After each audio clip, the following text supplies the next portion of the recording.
In the bustling heart of Lagos, where skyscrapers cast long shadows over narrow alleys and the aroma of jollof rice danced in the dusty air, there lived a woman named Ediz. Though she walked with grace and bore a gentle smile, life had hardened her spirit. She worked as a cleaner in one of the tallest buildings in the city, in the office of a powerful oil tycoon, Chief Aladimji. Chief Aladimji was a man of status.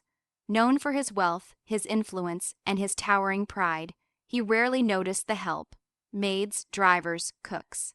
They were background noise in his symphony of deals and investments, but Ediz was different, not because she sought attention, but because she never did. Always quiet, always early, always efficient. She greeted everyone with kindness, but never lingered to chat. And every evening, as the staff gathered for leftovers from the executive dining room, she would approach last and ask, very softly, "Please, may I take just a little?" Not for herself. She never ate it. At first, no one noticed, but one evening, Chief Aladimji returned to the office unexpectedly late. As he walked past the staff lounge, he overheard her soft voice. He turned, surprised to see her there, carefully placing some rice and meat into a small plastic bag. She thanked the chef and quickly tucked the food into her old handbag.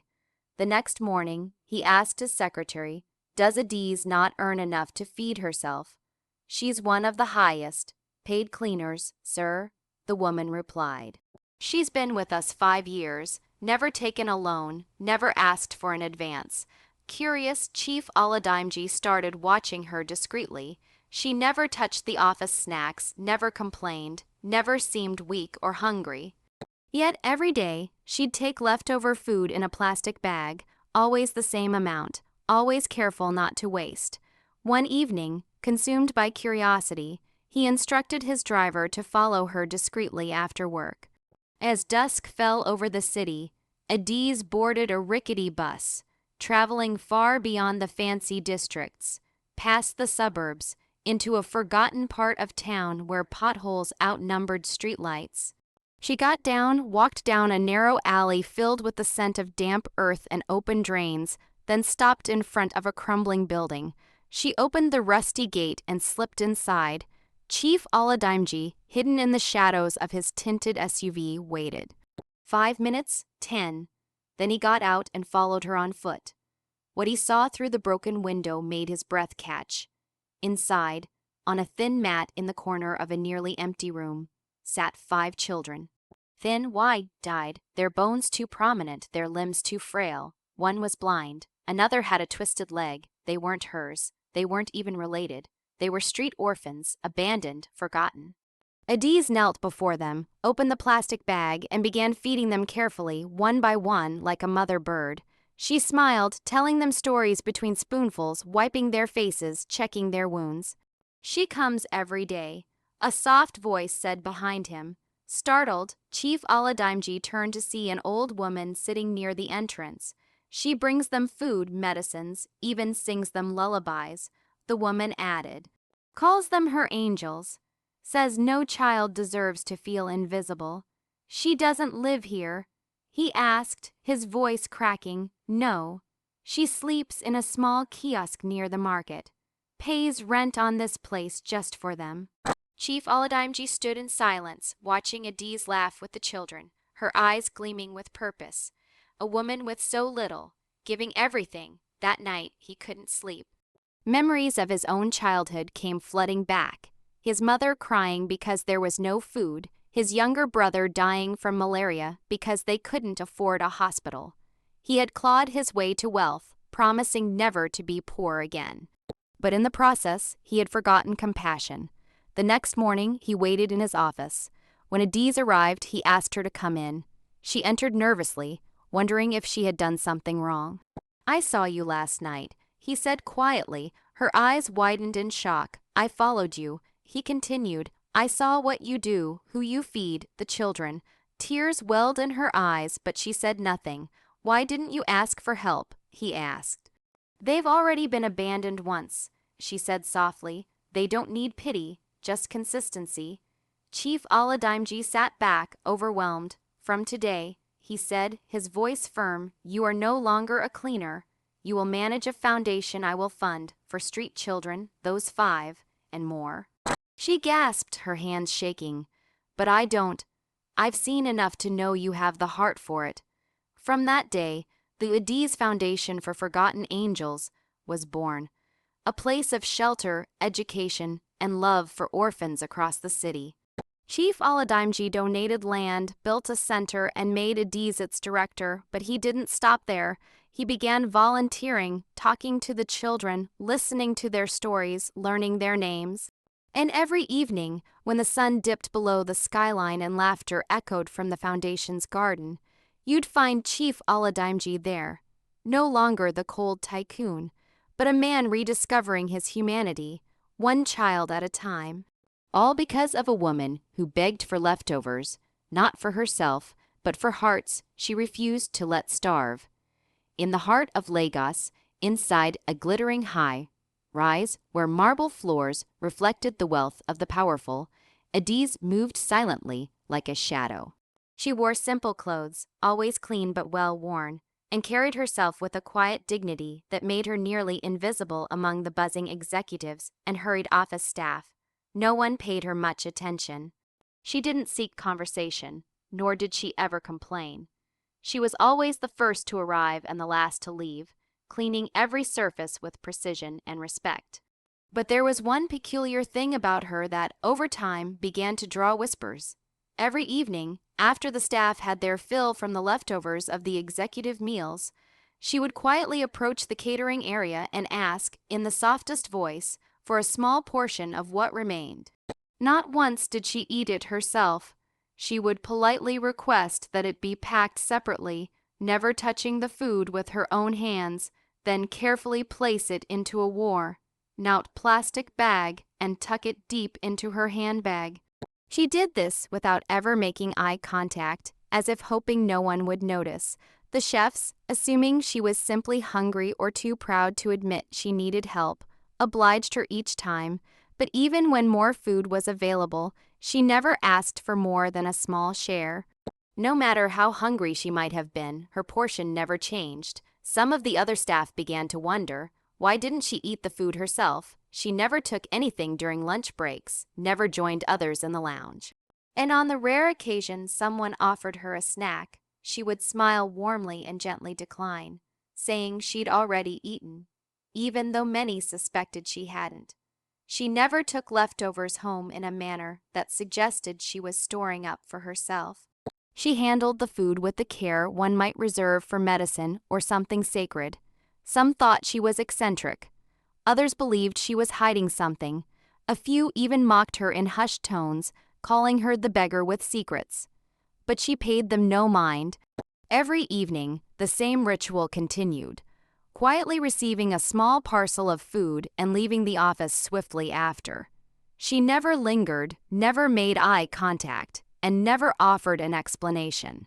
There was a quiet urgency in her movements, as if she had somewhere important to be. A destination she needed to reach before it was too late. Her eyes, though soft, often carried a weight, like someone carrying a secret too large for words. Something about her tenderness in collecting the food, the way she held the bag to her chest like a precious gift, began to unsettle even those who initially ignored her. The more people tried to dismiss it, the more the mystery deepened.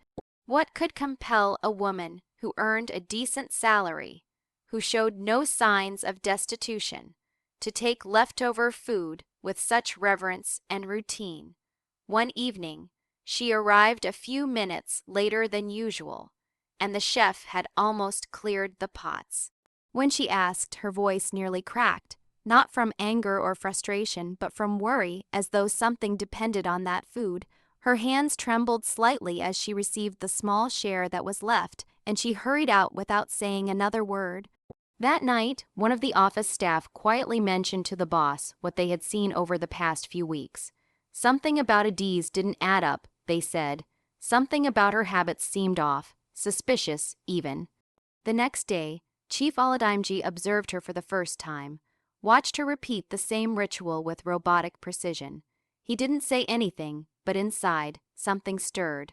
Why was one of his longest, serving staff members, someone never late, never lacking, acting like she was starving.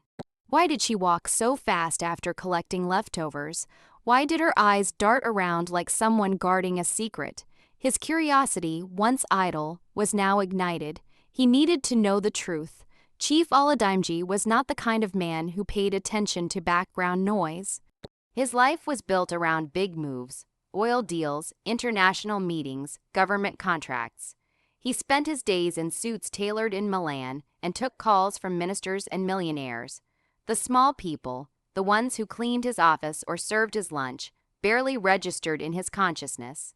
To him, they were part of the structure, like the elevator or the marble floors. Always there, always functional, rarely worth a second thought. But that changed the day he heard Adi's voice. It wasn't loud. In fact, it was barely above a whisper, but something in the tone, a mixture of humility and urgency, caught him off guard. He had returned to the office late, long after most of the staff had gone home. As he passed the hallway near the kitchen, he heard her speak to the chef, asking for leftovers in that soft, almost apologetic voice. He paused mid-step. It wasn't the request that surprised him. Leftovers weren't forbidden to staff.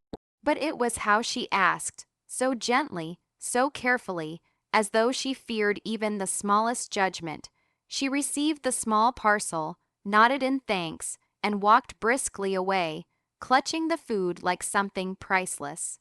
That night, her voice stayed with him.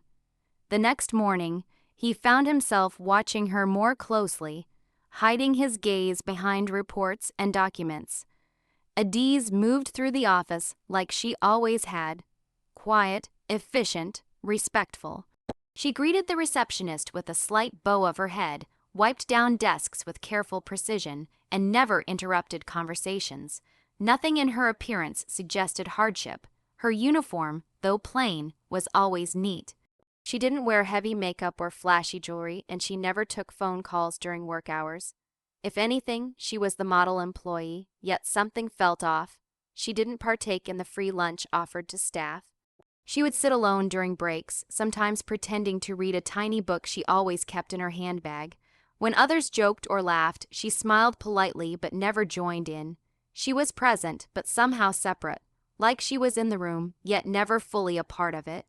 He asked his secretary about her. "How long has she worked here?" "5 years, sir," came the quick reply. "One of our most reliable cleaners, never missed a day, never filed a complaint."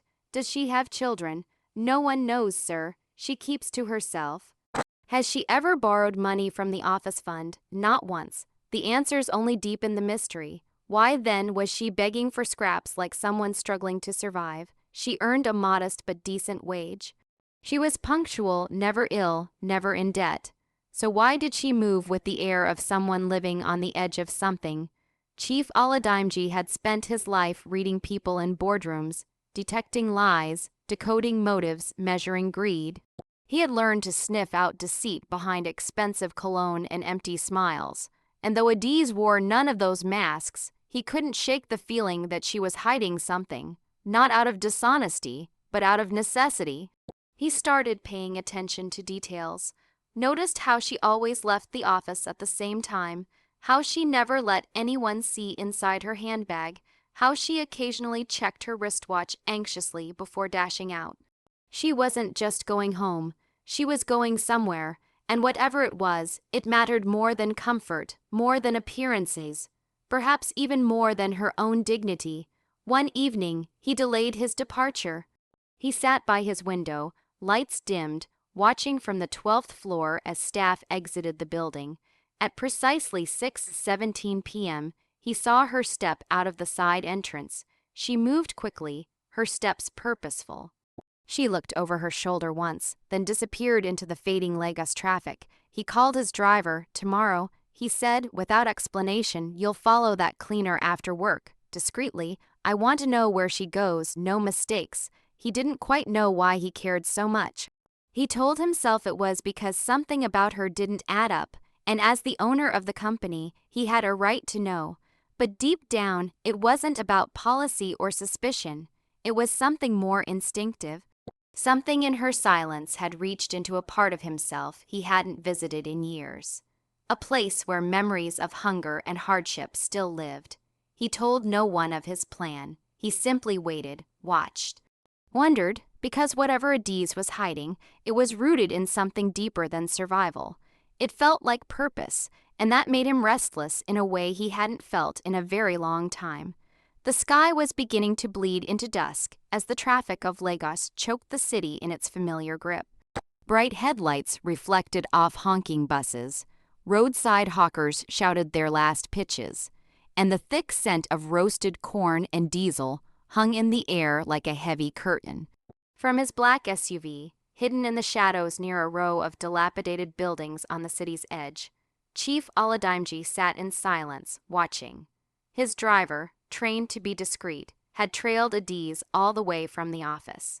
She hadn't taken a cab or even a motorcycle. She had boarded a rickety public bus with torn seats and clouded windows, squeezing herself between passengers like a woman used to disappearing into crowds.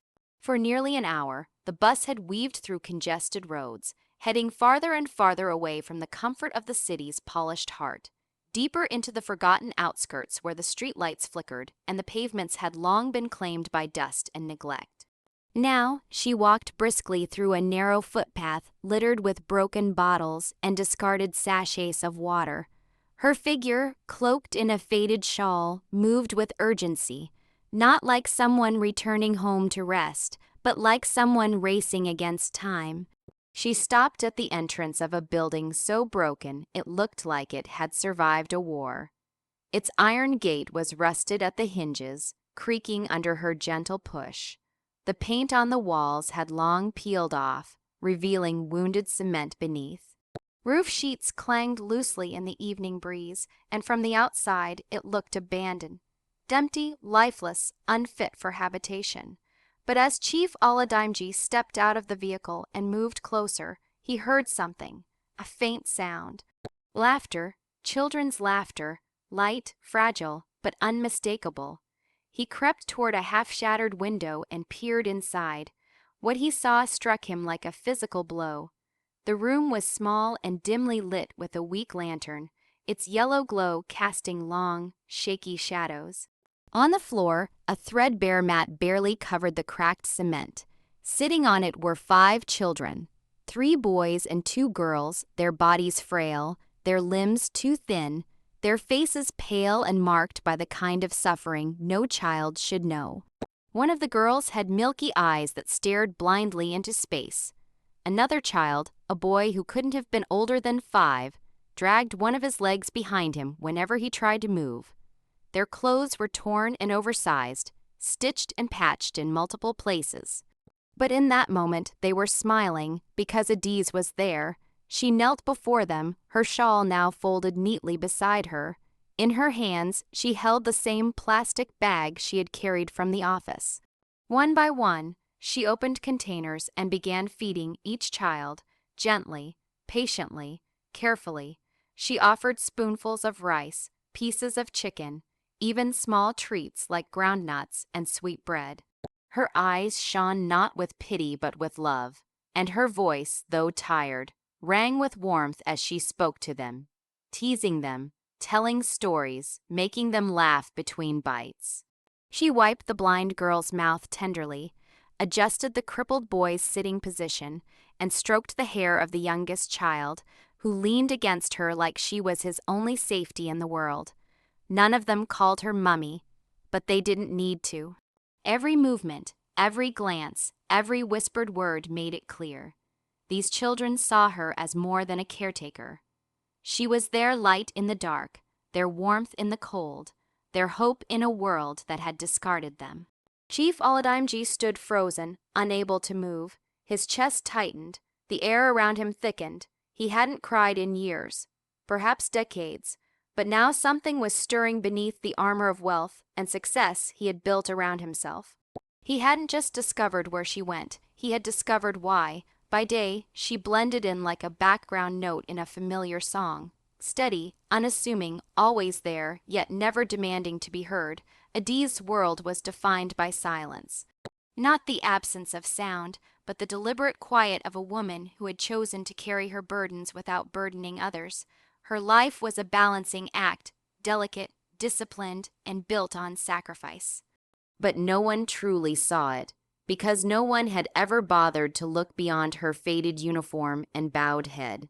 Each morning before dawn, while the city still slumbered beneath its haze of exhaust fumes and distant calls to prayer, Adiz would rise from a narrow wooden bench tucked inside a roadside kiosk she rented for 50 naira a night. The kiosk, meant for hawking recharge cards and sachet water, became her shelter after the building where the orphans stayed grew too cramped to house her as well. She gave the children the one room available, choosing instead to sleep on splintered wood surrounded by peeling posters, rusted padlocks, and the cold hum of generators. There was no mattress, no fan, only a folded wrapper, a Bible with creased pages, and an alarm that rang at 4:30 a.m. sharp. She would wash herself in silence with water stored in a plastic jerry can, change into her neatly pressed uniform, carefully folded and stored in a nylon bag to keep the dust away, and begin the long walk to the bus stop. Every naira counted, every choice she made had a cost. At the office, she moved with tireless precision, cleaning restrooms, polishing boardroom tables, and fetching water for staff who rarely remembered her name. When praised for her punctuality or diligence, she bowed her head slightly and whispered, "Thank you, sir," never revealing the exhaustion behind her calm demeanor. But the truth was, Adiz didn't have the luxury of rest. Her life was not driven by ambition or even survival. It was driven by love. The children in that crumbling house were not her relatives. She wasn't their aunt or neighbor or cousin twice removed. She had found them one rainy night, huddled beneath a broken bridge, soaked and shivering. She hadn't planned to take them in, but when the youngest one reached out and clutched her skirt without saying a word, she simply couldn't walk away. She brought them food that night, then again the next night, and then again. Days turned into weeks, and somehow she found herself their guardian, feeding them, clothing them, nursing their fevers, calming their nightmares. She sold her jewelry. She stopped taking Okada to work. She skipped meals, and when the landlord of the shack they stayed in threatened to throw them out, she fell to her knees and begged him to let her pay in installments. The man, moved by her resolve, agreed. But the rent still came with a price. To meet it, Adiz began doing laundry on weekends for a wealthy family in Ikoyi. The job paid little, but every coin mattered. She never told anyone at her primary job. Pride wasn't something she could afford anymore. She learned to stretch money like rubber, buying bruised tomatoes at the market close to midnight, sewing torn uniforms with borrowed thread, and rationing food so that every child got a piece, even if she had to pretend she wasn't hungry. And still she smiled, not because her life was easy, but because the alternative, to let those children return to the street, was unbearable. In their laughter she found strength, in their small victories, like learning to read or sleeping through the night without crying. She found reason. She lived each day with an invisible weight pressing down on her shoulders, but she carried it with grace, like a woman who had made peace with her pain. The neighbors in the slum whispered about her, calling her the mad woman who collects children like stray dogs. But Adiz paid them no mind. She didn't need validation. She needed those children to live. In a city obsessed with wealth and status, she had become something quietly radical, proof that love could still exist without reward, that compassion didn't need to be announced to be real, and that sacrifice, though silent, could be the loudest form of humanity. For all his wealth and influence, Chief Aladimji had become numb. Years of climbing the ladders of power, of dining with politicians and negotiating deals worth millions, had hardened something inside him. Success had demanded it. He had learned to suppress empathy in favor of logic, to replace sentiment with strategy. His heart, once tender in the days of his humble beginnings, had grown distant, like a forgotten room in a mansion that no one visited anymore.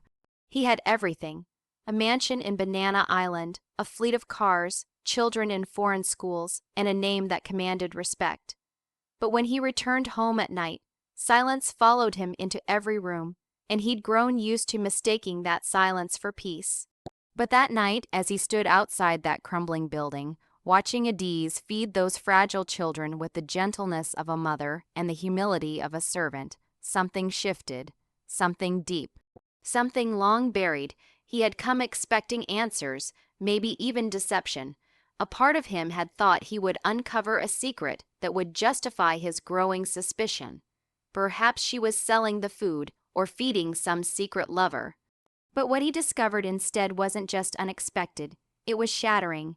He watched her break the last piece of bread into equal parts for the 5 children, saving none for herself.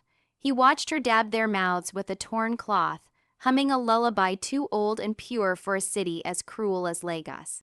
He watched her adjust their sleeping positions on the mat, patting their backs, smoothing their hair, whispering prayers as if each child were a treasure from heaven she had been trusted to protect. There was no audience.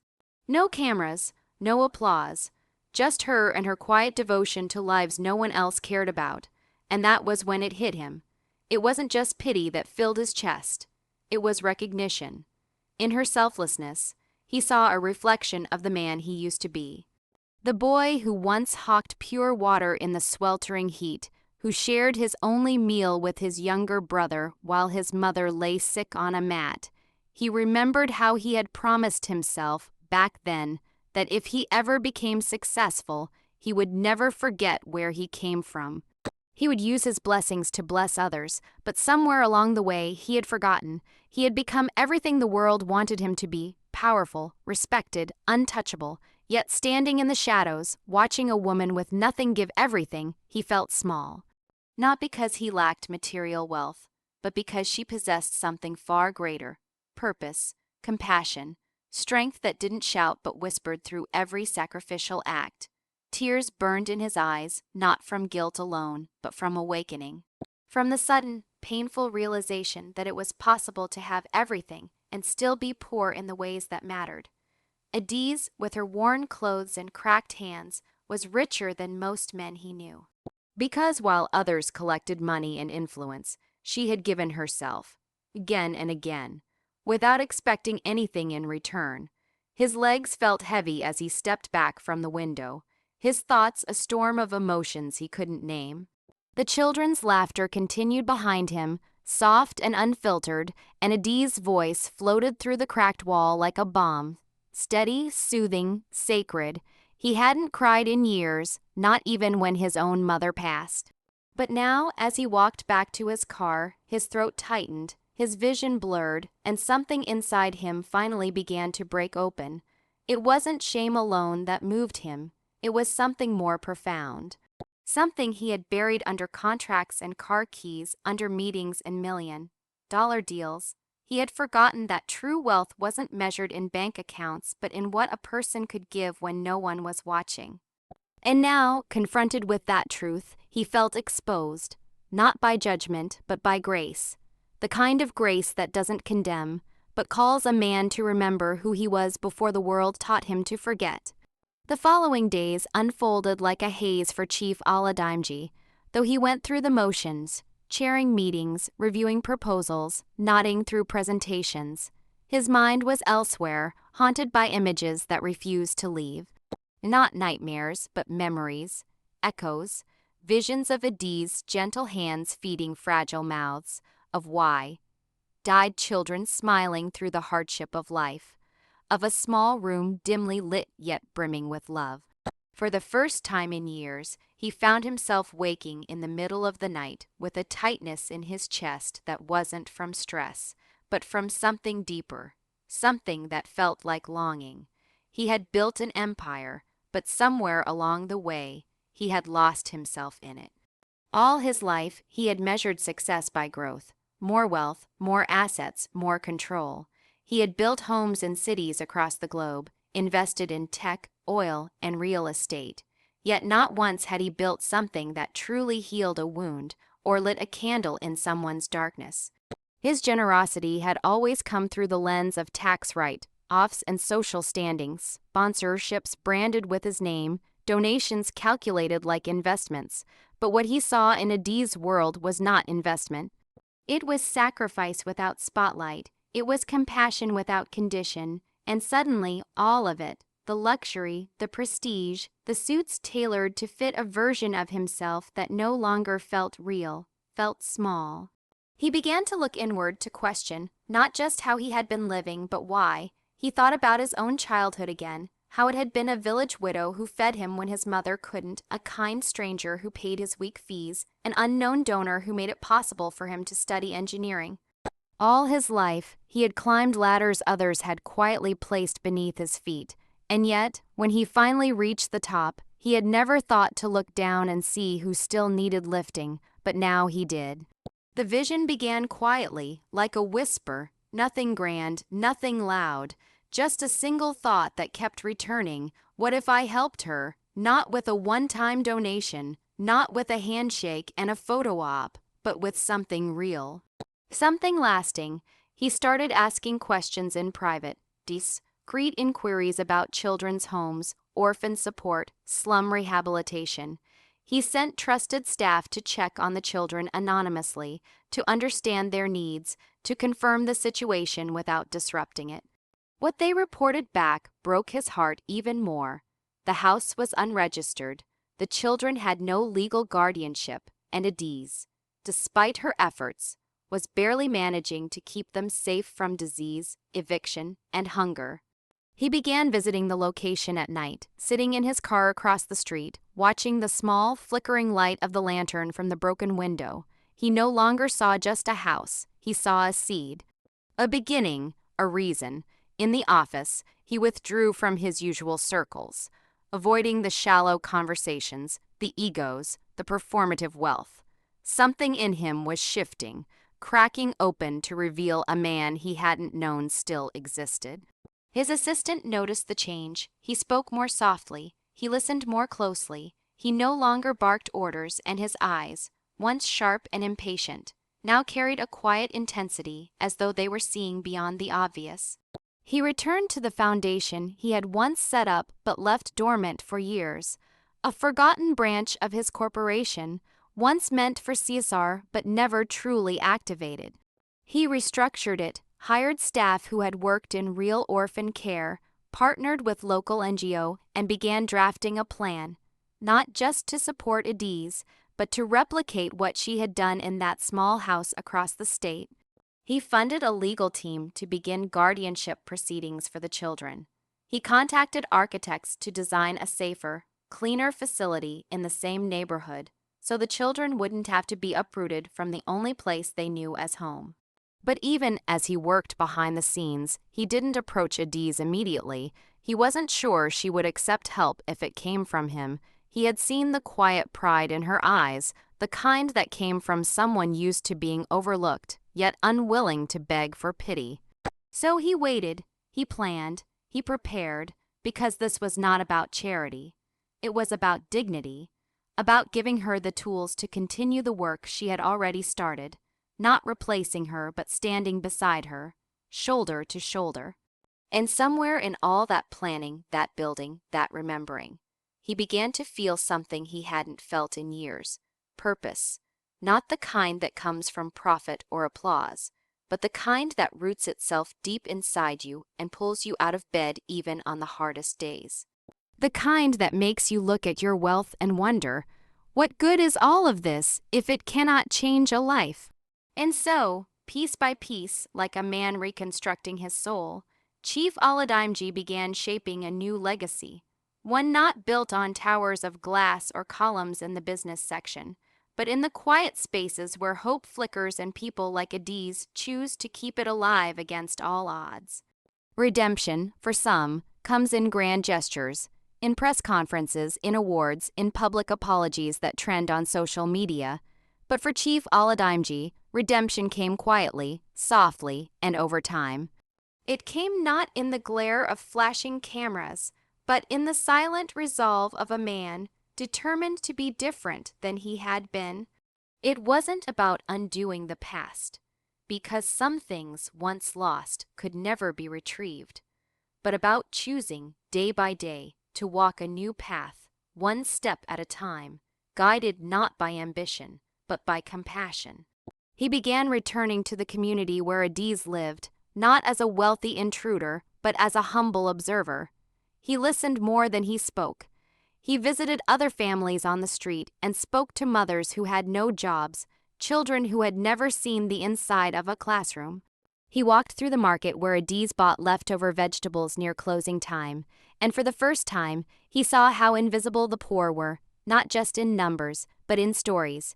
Their struggles weren't recorded in company reports. Their lives weren't shaped by quarterly targets, yet they were the backbone of the city. The vendors, the cleaners, the nannies, the bus conductors, people who kept Lagos running, but never got to sit at the table.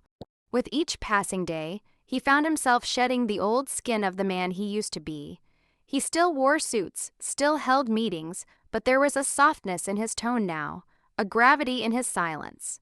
He had begun to understand something that had eluded him for most of his life, that compassion is not an emotion, it is a choice, and that choice made consistently could change not just other people's lives, but one's own soul. He visited Adiz again, this time not in secret. He came to her door with nothing but his voice and his sincerity. No cameras, no promises, no checkbook in hand. He asked if he could sit, if he could listen. If she would allow him to understand more deeply, not just what she had done, but who she was. At first, she was hesitant.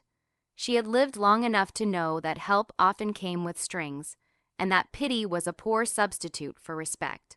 But there was something different about him now. He looked her in the eyes. He didn't speak down. He didn't try to rescue her. He asked questions that showed he had been paying attention. He had learned the names of the children. He knew the layout of their room. He mentioned how the blind girl smiled whenever Adiz told stories, how the crippled boy hummed when he was happy. He didn't just want to give, he wanted to be part of something. That moment marked the beginning of a partnership forged not by power, but by shared purpose. Together, they built a new shelter, not a cold institution, but a warm home with walls painted in bright colors, windows that let in sunlight, beds with clean sheets, and books lined up in shelves like promises. Adiz remained the heart of it all, still cooking, still storytelling, still leading with love. But now she had support, a team, resources, a playground for the children, a nurse who visited weekly, a tutor who came after school. And the home, once barely held together by hope and grit, became a haven of joy, laughter, and healing. But something else changed, too. Chief Aladimji didn't just support the home. He immersed himself in it. He came often, sometimes with nothing more than his presence. He helped with homework. He pushed swings. He repaired leaking pipes and cleaned gutters without asking for acknowledgement. The children began to call him Baba, not out of obligation, but out of genuine affection. And in their arms wrapped around his legs, in their drawings with crooked smiles and hearts, he found a kind of absolution he didn't know he was seeking. He began to understand what it meant to be human, not just successful. To be seen not for what you had, but for what you gave. To realize that the deepest kind of impact isn't measured in profit, but in people. Every time he watched Adiz, still moving quietly with her gentle strength, he felt humbled. She had never needed him to complete her mission. She had carried it alone, when no one was watching. But his compassion gave him a new mission of his own, not to fix her or overshadow her, but to stand behind her, enabling her light to shine even brighter. And in doing so, he found a piece of himself, buried beneath years of indifference, buried under titles and trophies, a version of himself that still believed in goodness, in second chances, in the transformative power of love, lived out loud through action, sacrifice, and the refusal to look away. Here's the ending paragraph of your story, designed to deliver a powerful emotional closure while echoing the themes of compassion, redemption, and hope. It also includes the gentle CTA you requested for your video, and so, in a world that often forgets the quiet heroes among us, Chief Aladimji chose to remember, not through words but through action, not for applause, but because his soul had been stirred awake. Adi's love had lit a fire he never knew still flickered inside him. The home they built together became a sanctuary not just for the children, but for broken people searching for healing, for redemption, for a reminder that even in the darkest corners, kindness still lives. What began as a suspicion ended in transformation, not just of a life, but of a legacy, and in the eyes of those once forgotten children, the man who had once been feared for his wealth became loved for his heart.